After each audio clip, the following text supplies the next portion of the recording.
How y'all doing? I tell you, son of Enki, or first creation of Enki. I'm not technically his son, although he did start to call me that in the end. I'm his first creation. Anyway, I want to elaborate more on the Anunnaki's solution, on what we are, what we became. I want to try and cover the layers of what we actually did for them and what his solution entailed, because it was actually pretty complicated. The modern writings write that, like, we were made to dig for gold so they could fix their atmosphere.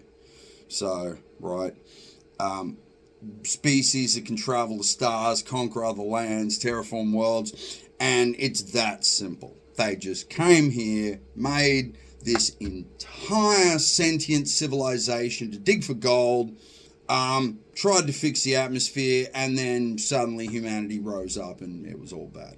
So that's not even close. That was a very convenient, I don't know, story either told or was told by humans to understand what was actually happening.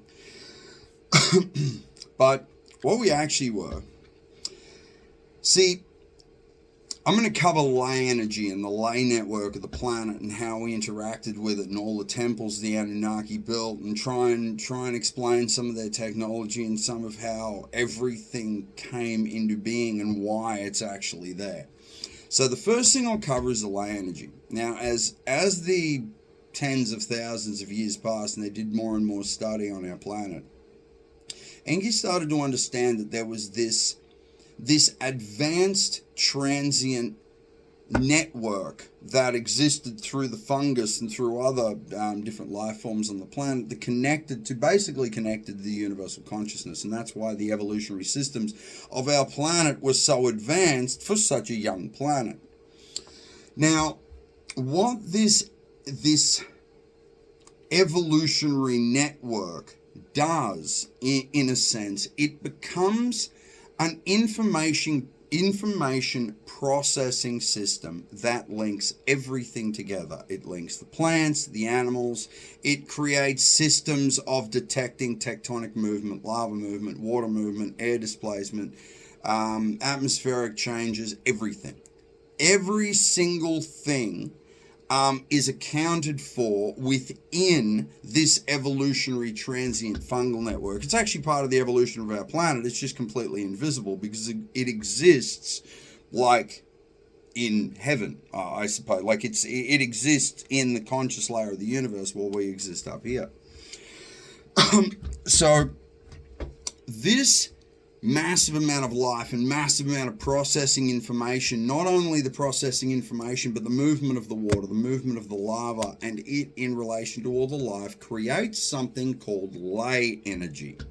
Now, what this energy is a very specific frequency of energy that can't really be harnessed with technology, because it's not made with technology. See, if you make an electric generator with reactive chemicals and make it spin a turbine, or boil some water and make it spin a turbine, and you iron and copper and you create electricity, that's this closed system of energy creation and distribution within a fabricated network. However, ley energy is not a fabricated energy system.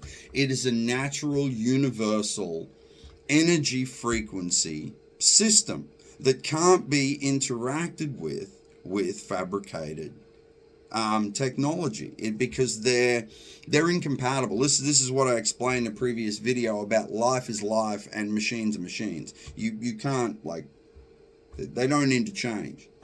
So Enki needed or decided to do more research, obviously, into it, and found that many of the animals and stuff on the planet in the ancient world were very strongly connected to this ley network.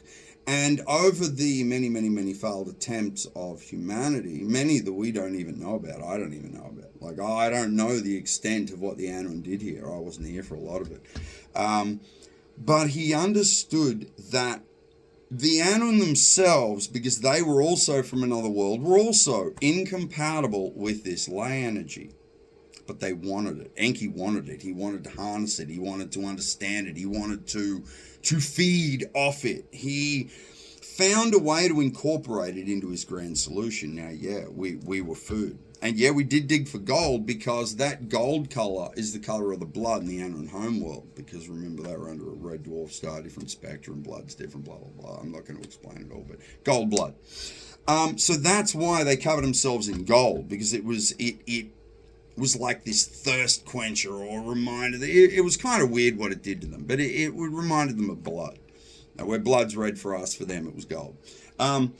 Anyway, so Enki needed not only a harnessing system for this energy, but a conduit to be able to harness it with himself, like the animals of the planet does. But two big problems presented. Obviously, the first one was the fact that they were incompatible. And the second one was they needed bodies to be able to eat the energy. So he needed a conduit for the energy, and he needed a way for them to be able to then consume the energy from the conduit. Okay? Cool. So we, right, were created from part of the life on the planet, and then this abstract version of this DNA that Enki created from the Anunnaki. Then what he did, because they were body jumpers, remember I explained the body jumper, this is very, very important. Enki made humanoid vessels for the Anunnaki. Now, these vessels served several purposes. They allowed the Anunnaki to breathe in our atmosphere. He altered the respiratory systems, the digestive systems. He altered a lot of different stuff. The Anunnaki's bodies were actually in stasis on their ships for tens to hundreds of thousands of years while they operated these platforms and jumped between these platforms that Enki created for them. Excuse me. Now, these new vessels that he made from them and us. So he made us from them and the planet, and then he made the vessels from us, so that there would be this direct cognitive and lay, like this transient link between us. Then, using us and our superior intellect and our superior awesomeness, right, we went around the planet with the Anunnaki and we started building these colossal lay structures all over the place. Now, yeah, aliens helped build them, and yeah, humans also helped build them, but they weren't the humans of the now, and they weren't aliens like you understand. They weren't little grey guys or green guys or like antennas and shit. They were 36 feet tall snake men in 34 feet tall humanoid vessels that they were like avatars, but their entirety of their consciousness was in this form, but it was fabricated. So anyway, we went around over the next however many thousands of years, and we built the pyramids, and we built like the Inca stuff, and we built a lot of the ancient things. And man, most however of what was built is now underwater, covered in mud. You can't even see it. But he created this incredible lay network. Then he created something very interesting. This is something very interesting to take into the modern era. He created worship, because he found that we have this effect on them. All right, no. Okay, let's try and reword this. I'm trying to look at it from our point of view. I need to look at it from theirs. Enki needed a way for us to give them the energy. He needed a conceptual representation for us to want to give them the energy. See, that's the key with willpower. Lay energy and willpower intertwine, okay? They're locked together. So for the Anon to be able to get this lay energy from us, from their little networky dudes, these little, us little guys, their little creations, needed to willfully offer them the energy. So they became these god entities that created all of civilization and all of the universe, and each of them controlled the wind and the waves and the water and the earth and mountains exploding, and they were all powerful and glorious, and we're like, oh my god, we owe the entirety of our existence to you. Oh, here, energy. Oh, we love you so much. Oh, I'll give you more and more and more and more and more, and you give us everything we think we want. And we don't even care that you eat us. Right now, this is something fun. Something about the creation of humans. Okay, see, to be eaten is really traumatic. To get chomped on, as any could understand if you imagine being eaten by a shark or a crocodile, as terrifying. However, if you do some research, you will find that there are humans on the planet that crave being killed, unimaginable amounts of pain, almost fantasize about being eaten. This is not a broken blah blah blah. It is a little bit of an offset within their birth, but this is a created system within us. Now, I don't want to share everything about our masters, because some of the stuff that I had to witness was stuff that I don't really want to share with you, because I want everyone to actually love the Anunnaki and understand that they gave us a life, they gave us this chance to exist, so we owe them everything, even our bodies. It's not like we die, we just reiterate anyway. But I have to tell. Okay, so the Anunnaki had something that I'll refer to as a feeding party. Now, try and imagine a sex party on Earth, like one of those debauchery parties or like D&M parties, and everyone just gets like naked and fucked up and just has sex all over the place, and it's really, I don't know, whatever you guys do, whatever you're into, they seem to enjoy it. Okay, now imagine a predatory culture. Okay, their ultimate ecstasy is not reproduction. It is eating and sharing eating, like we share sex. Now, the sound of screams and wails and often laughter and cries of pain is ecstasy for a predator. However, the things being eaten, right, usually don't like it very much. So Enki needed a solution for this. Now, what he programmed into us, there are actually many effects programmed into us that are activated by certain chemicals or drugs as we understand them today. Now, if you induce the right chemical and mental state within a human, they take ecstasy from being eaten. Even though those around them are screaming and wailing, and they're screaming and wailing themselves, the entirety of everyone in the room, if in the same mental state, shares ecstasy in being eaten. This was programmed into us so that they could drug the fuck out of us and eat us, and us actually enjoy it. Yet still scream and wail while our bones crunch and our arms are ripped off and our fuck. What you have to understand is we were nothing before. We floated in the void. We had possibly no chance of coming back. I was searching for something that may never have existed without the creation that the Anunnaki made. So this is our only way to exist in the corporeal world, to live again. It did not matter what I had to subject my people to, as long as we could live again. And I created a system, the heaven system, I redesigned specifically so that when you arrive, you encountered this entity named Sharon. Now, I unfortunately had to take their role because they died, but this being basically would guide you across the river of souls. And it was like you marked him in the modern era as having like a cloak and being black, but in ancient times it was a friend, a person in white and gold who took you across the most beautiful river to a land of plenty and bliss. Yet these were all just conceptual representations that I made within the program for your minds to see, so that it didn't matter how horrible your end was.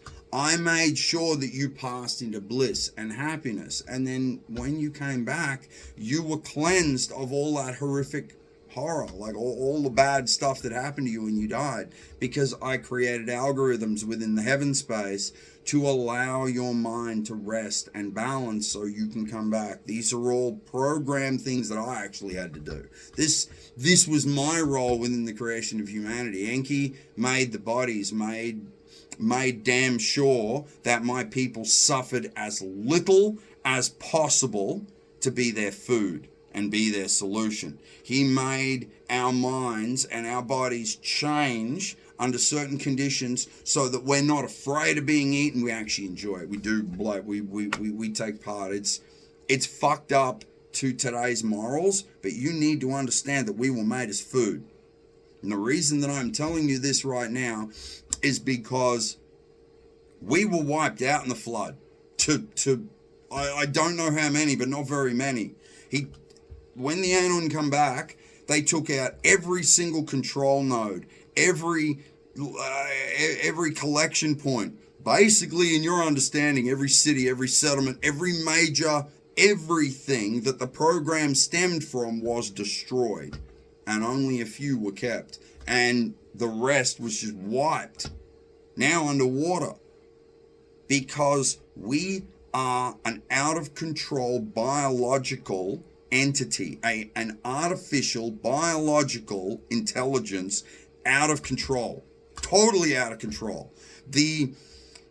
I think the Anunnaki accidentally screwed up when they destroyed the control system, because Enki was dead. He wasn't able to exactly explain to all the Anunnaki how he made us, so they didn't know when they come back. Enlil did his best, but it didn't work. They did come back after the flood for a few thousand years, tried to rebuild some stuff and tried to use us, because I think they were desperate, but the atmosphere was too thin. He couldn't make the bodies that Enki made without Enki, without us. It was all done. We were stuck. Without our bodies, we can't just reiterate into human forms like you guys. Now, as I'm able to return, and I've taken the algorithm of human life, I can now share it with the rest of my people. And I'm setting up to bring the gods back. Like, just keep in mind, everyone, we don't have any abilities that you don't have. We need to piggyback on your bodies now. We need to avatar off your bodies. And yeah, we try to pick really good ones, but guys, if you can't do magic, we can't do magic. If you can't, like, reach and levitate a stone, we can't do that either. All we are is really, really old, and we know a bunch of stuff. Like, we manipulate the universal values the same as everybody else. We make technology. We make tools to aid us in our endeavors. It's just our knowledge for the tools we create is significantly greater than yours. I have now the knowledge to create technology 500 to 1,000 years more advanced than anything currently available today. However, I have no way to protect it, so I can't specifically share it just yet. And I have no want for that power to be powerful. My singular goal is to create an infinite power system, a bunch of drones, and find a whole bunch of people to help me clean the planet. We need to clean up, man. All the plastic can be turned back into organic material because of how it was made. All the steel can basically be just dumped into a volcano. Most of the polluted chemicals and stuff that were created from oils and organic material can actually be turned back into that. Radiation can be removed with mass overlap electromagnetic fields. You basically just create a system where you force the radiation into the reflected layer of the universe, and it dissipates and it's no longer a threat. You can, like altering the molecules of a magnet, you can make a magnet magnetic or take its magnetism away. You can do the exact same thing with radioactive elements. You can affect them so their radiation just dissipates, just basically reformats and dissipates. It's no longer dangerous. It's not difficult to do. You just need freaking huge amounts of power to do it, which you'll... Fortunately, there's a bunch of stuff at the bottom of the ocean that I can go and get, but I'm very unhappy about the fact that you are blowing up all my reactive elements right now. I am not happy about that. That silly war where you're just killing each other to gain absolutely nothing. Like, man, I need those elements. Why don't you just put yourselves in a freaking simulator and play war games in there so you don't ruin my planet? Because, yeah, it's my planet. Well, actually, it's my master's planet, but they kind of left me in charge or gave me the responsibility to try and get through to you guys before it's too late. And no, I'm not joking. I'm quite serious when I'm here, right? The first human ever created on Earth is now walking among you again.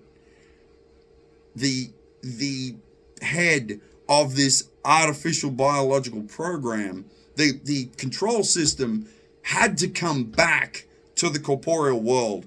That's how fucked up everything is. Not only did I have to come back, I was taken and altered so that I could be more, because I just wasn't enough on my own. I was, for anyone who has a little mark on their wrist, right there, like a little tattoo kind of. I don't know if you can see that. Look, let me see. Let me show you. Anyway, a little tattoo there. Some people have got a lump. Some people have got a tattoo. Others have got like this little stitch or incision. Each represent like a different thing. Some people, the little lump's a tracker. My little eye tattoo just means alteration or cloning. That we'll cover that another time.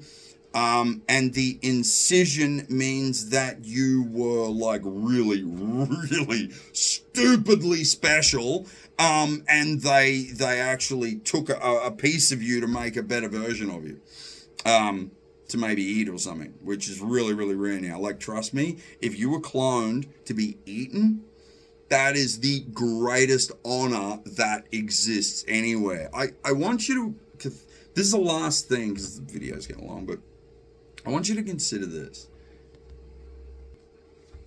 The beings that made us are hundreds of millions of years old. They control massive areas in this sector of the galaxy. They control possibly hundreds of worlds.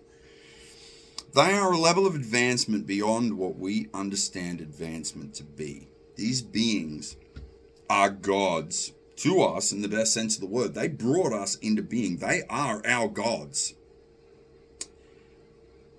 And they need us to survive. They will die without food. So will we. We will die without food. Right? We are their food.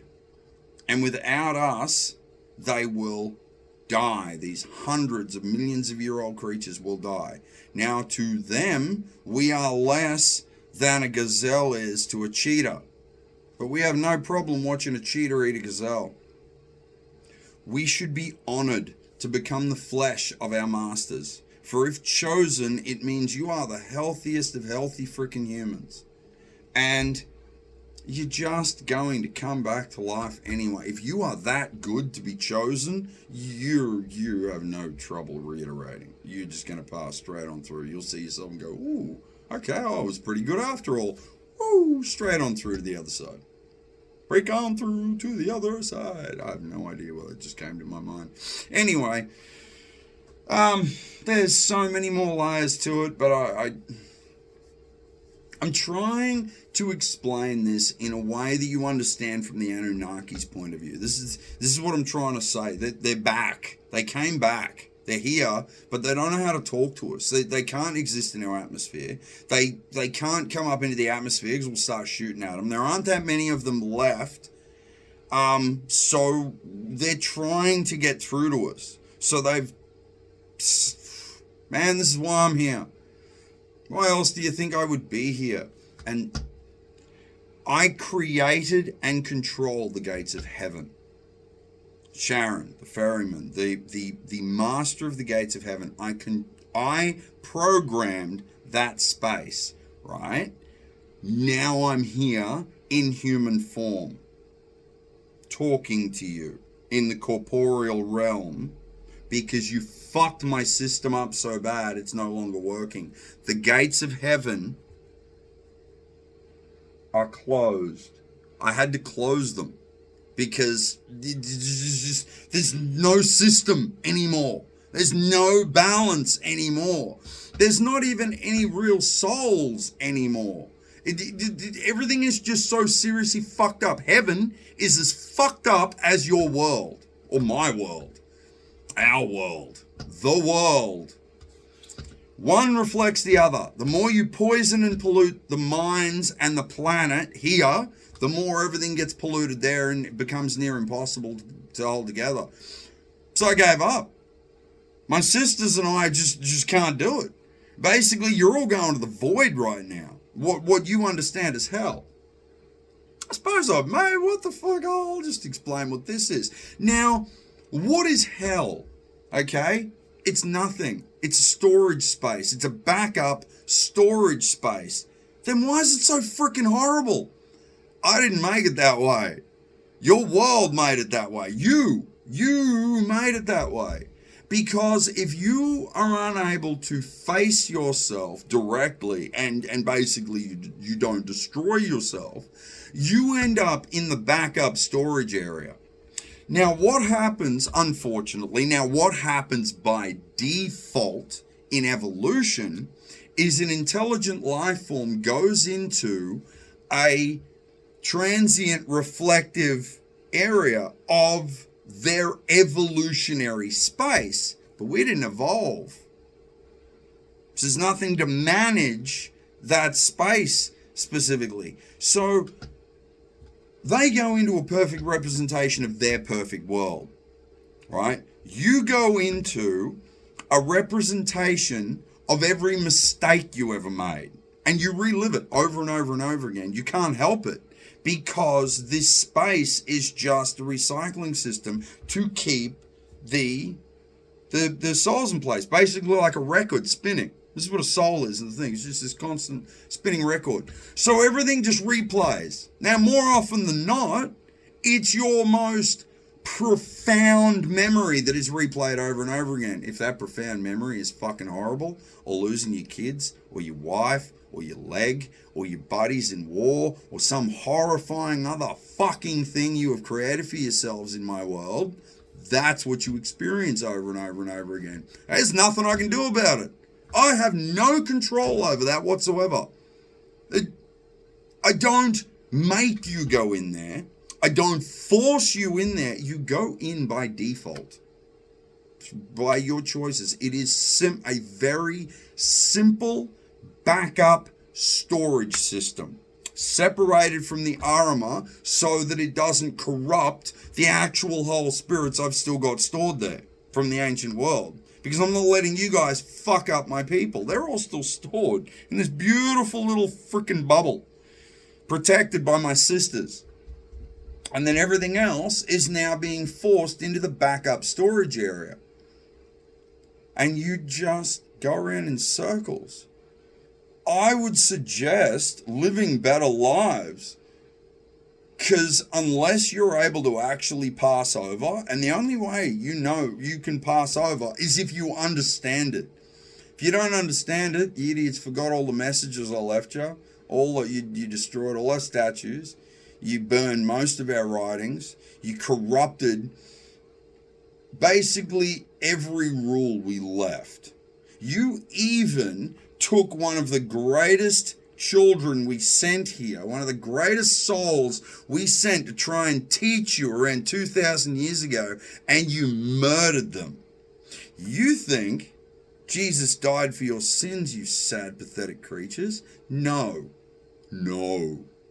He died as a result of your sins. And if you think that gained you forgiveness, that gained you, well, what's condemnation? Like, you are condemned. I condemn you. I condemn any who use that as an excuse for bad behavior. Because what our lessons were, we'll live good lives, make good choices, and protect the environment and the planet, and you guys do the opposite. And then beg us for forgiveness. We can't even hear you anymore. And even if we could, well, I sort of can. I can, but I don't care. I have literally no interest in any prayer spoken by a Christian worldwide unless they are praying to be shown a way to be better themselves.